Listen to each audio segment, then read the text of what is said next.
내가 명하는 이 일에 너희를 칭찬하지 아니하나니 이는 너희의 모임이 유익이 못되고 도리어 해로움이라. 먼저 너희가 교회에 모일 때에 너희 중에 분쟁이 있다 함을 듣고 어느 정도 믿거니와 너희 중에 파당이 있어야 너희 중에 옳다 인정함을 받는 자들이 나타나게 되리라. 그런즉 너희가 함께 모여서 주의 만찬을 먹을 수 없으니 이는 먹을 때에 각각 자기의 만찬을 먼저 갖다 먹으므로 어떤 사람은 시장하고 어떤 사람은 취함이라. 너희가 먹고 마실 집이 없느냐? 너희가 하나님의 교회를 업신여기고 빈궁한 자들을 부끄럽게 하느냐? 내가 너에게 무슨 말을 하랴? 너희를 칭찬하랴? 이것으로 칭찬하지 않노라. 내가 너희에게 전한 것은 주께 받은 것이니 곧 주 예수께서 잡히시던 밤에 떡을 가지사 축사하시고 떼어 이르시되 이것은 너희를 위하는 내 몸이니 이것을 행하여 나를 기념하라 하시고 식후에 또한 그와 같이 잔을 가지시고 이르시되 이 잔은 내 피로 세운 새 언약이니 이것을 행하여 마실 때마다 나를 기념하라 하셨으니 너희가 이 떡을 먹으며 이 잔을 마실 때마다 주의 죽으심을 그가 오실 때까지 전하는 것이니라. 그러므로 누구든지 주의 떡이나 잔을 합당하지 않게 먹고 마시는 자는 주의 몸과 피에 대하여 죄를 짓는 것이니라. 사람이 자기를 살피고 그 후에야 이 떡을 먹고 이 잔을 마실지니 주의 몸을 분별하지 못하고 먹고 마시는 자는 자기의 죄를 먹고 마시는 것이니라. 그러므로 너희 중에 약한 자와 병든 자가 많고 잠자는 자도 적지 아니하니 우리가 우리를 살폈으면 판단을 받지 아니하려니와 우리가 판단을 받는 것은 주께 징계를 받는 것이니 이는 우리로 세상과 함께 정죄함을 받지 않게 하려 하심이라. 그런즉 내 형제들아 먹으러 모일 때에 서로 기다리라. 만일 누구든지 시장하거든 집에서 먹을지니 이는 너희의 모임이 판단받는 모임이 되지 않게 하려 함이라. 그 밖의 일들은 내가 언제든지 갈 때에 바로잡으리라.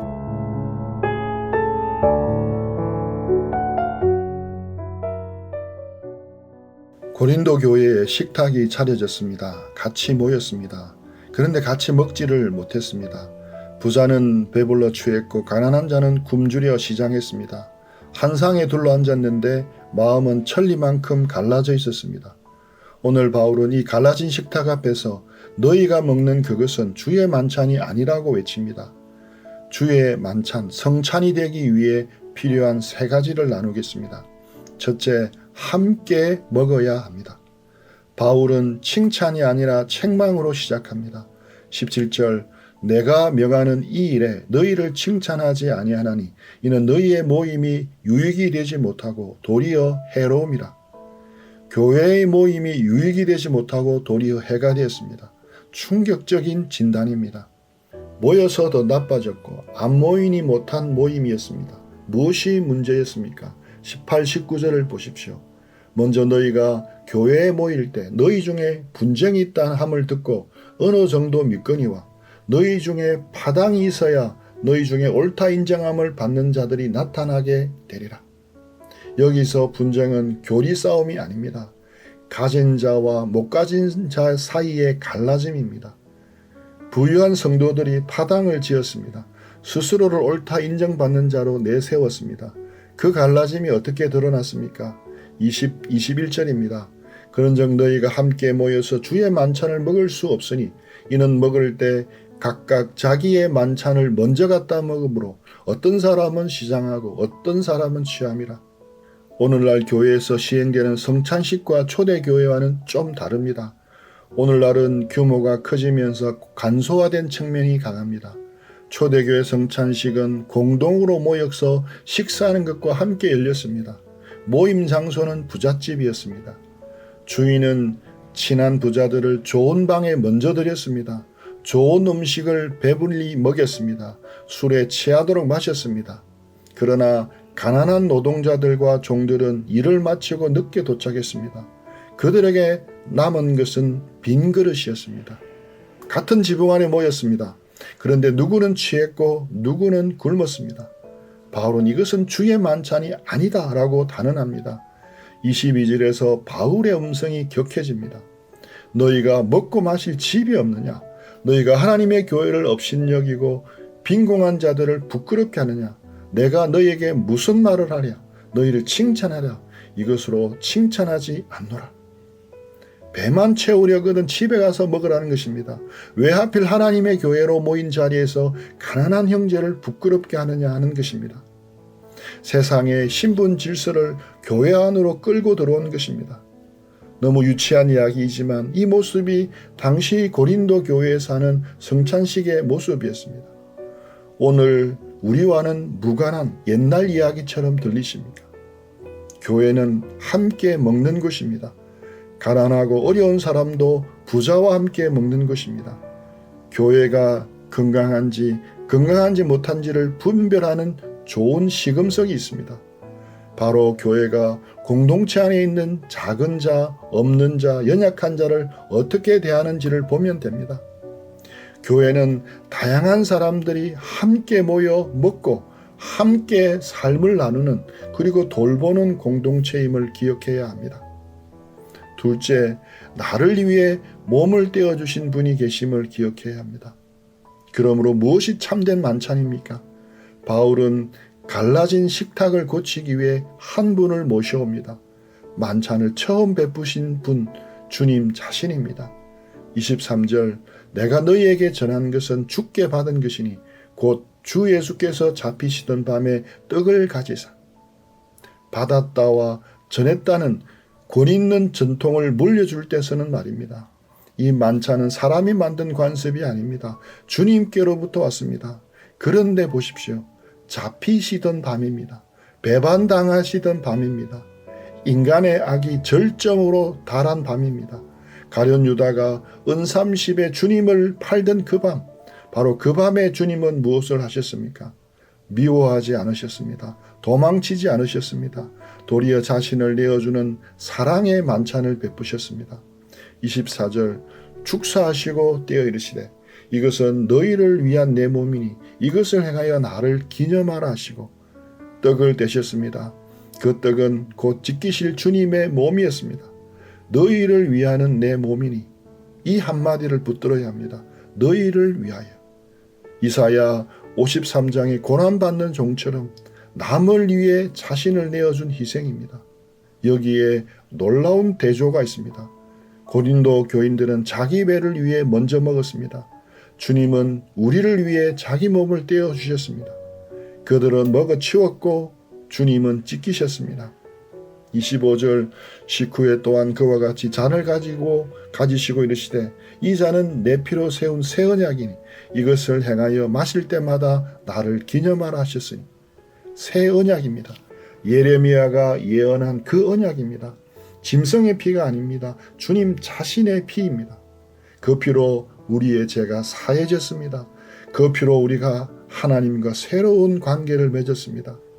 잔을 들 때마다 우리는 이 피로 산 백성임을 기억해야 합니다. 26절이 결론입니다.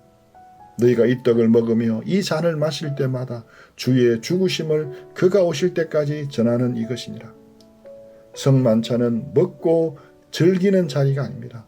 주의 죽으심을 전하는 자리입니다. 입술로 전하고 삶으로 전합니다. 그런데 생각해 보십시오. 가난한 형제를 멸시하면서 주의 죽으심을 전한다는 것이 가능합니까? 자기를 내어주신 분을 기념하면서 형제에게는 한 조각도 내어주지 않는 것은 모순입니다. 윗선입니다. 칼빈은 성만찬을 보이는 말씀이라고 불렀습니다. 떡을 보는 순간 우리는 찢긴 몸을 봅니다. 잔을 드는 순간 우리는 흘리신 피를 봅니다. 이 식탁의 주인은 자신을 떼어 나누어 주신 분입니다. 나를 위해 몸을 떼어 주신 분이 계십니다. 셋째, 분별하고 기다려 주어야 합니다. 이제 바울은 적용으로 나아갑니다. 27절, 그러므로 누구든지 주의 떡이나 잔을 합당하지 않게 먹고 마시는 자는 주의 몸과 피에 대하여 죄를 짓는 것이니라. 합당하지 않게. 많은 사람들이 이 말 앞에서 떱니다. 내 죄가 많은데 성찬을 받아도 되는가? 그러나 이 말은 도덕적 완벽을 요구하는 말이 아닙니다. 문맥을 보십시오. 가난한 형제를 짓밟고 만찬의 의미를 무시한 채 자기 배만 채우는 그 태도를 말합니다. 그렇게 먹는 자는 주님을 십자가에 못 박은 자와 다를 바가 없는 죄를 짓습니다. 그래서 바울은 명령합니다. 28절 사람이 자기를 살피고 그 후에야 이 떡을 먹고 이 잔을 마실지니 자기를 살피라. 무엇을 살핍니까? 내 안에 숨은 죄만이 아닙니다. 내가 공동체 안에서 형제를 특히 약한 자를 어떻게 대하고 있는가 그것을 살피라는 것입니다. 29절 주의 몸을 분별하지 못하고 먹고 마시는 자는 자기의 죄를 먹고 마시는 것이니라. 주의 몸을 분별하라. 두 가지 뜻이 있습니다. 하나는 십자가에 찢기신 그리스도의 몸을 분별하라는 것입니다. 또 하나는 더 깊은 뜻이 있습니다. 그리스도의 몸된 교회, 곧 내 옆의 형제를 분별하라는 것입니다. 10장 17절에서 바울은 우리가 한 떡에 참여함으로 한 몸이라고 이미 말했습니다. 옆 사람이 곧 그리스도의 몸입니다. 그를 함부로 대하면 은혜의 식탁이 심판의 식탁이 됩니다. 그 심판이 실제로 임했습니다. 30절 그러므로 너희 중에 약한 자와 병든 자가 많고 잠자는 자도 적지 아니하니 병든 자가 생겼습니다. 죽은 자도 있었습니다. 바울은 이것을 하나님의 현재적 심판으로 진단합니다. 그러나 들으십시오. 이 심판은 파멸이 아닙니다. 31, 32절 우리가 우리를 살폈으면 판단을 받지 아니하려니와 우리가 주께 판단을 받는 것은 주께 징계를 받는 것이니 이는 우리로 세상과 함께 정죄함을 받지 않게 하려 하심이라. 징계입니다. 사랑의 매입니다. 자녀가 세상과 함께 영원히 멸망하지 않도록 아버지가 미리 매를 드신 것입니다. 우리가 스스로를 살폈다면 피할 수 있었습니다. 하나님의 징계는 언제나 회복을 향합니다. 그래서 결론은 무엇입니까? 지극히 단순합니다. 33, 34절 그런즉 내 형제들아 먹으러 모일 때 서로 기다리라. 만일 누구든지 시장하거든 집에서 먹을지니 이는 너희의 모임이 판단받는 모임이 되지 않게 하려 함이라. 그 남은 일들은 내가 나아갈 때 바로 잡으리라. 서로 기다리라. 이것이 간단하고도 단순한 해법입니다. 부자는 가난한 형제가 올 때까지 수저를 들지 마라. 함께 나누어 먹어라. 배가 고프거든 집에서 배를 채우고 오라. 교회는 배를 채우는 자리가 아닙니다. 한몸됨을 확인하는 거룩한 자리입니다. 기다린다는 것은 정말 단순합니다. 이렇게 사랑은 거창한 데서 시작하지 않습니다. 옆 사람을 기다려주는 것, 그가 올 때까지 내 수저를 내려놓는 것, 거기서 시작합니다. 만약 성찬의 자리에 누군가가 늦게 도착했습니다. 마음이 굶주린 채 왔습니다. 그 형제를 위해 수저를 내려놓으십시오. 그가 올 때까지 기다려 주십시오. 그것이 주의 몸을 분별하는 것입니다. 그것이 주의 죽으심을 전하는 것입니다.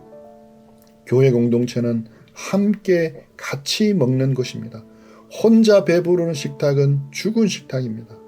어렵고 약하고 힘든 자를 돌아보며 함께 떡을 떼는 그 자리에 찢기신 주님이 지금도 앉아 계십니다. 그 식탁으로 우리를 부르십니다. 오늘 들은 말씀 가지고 잠잠히 묵상하며 적용하는 시간 가지겠습니다.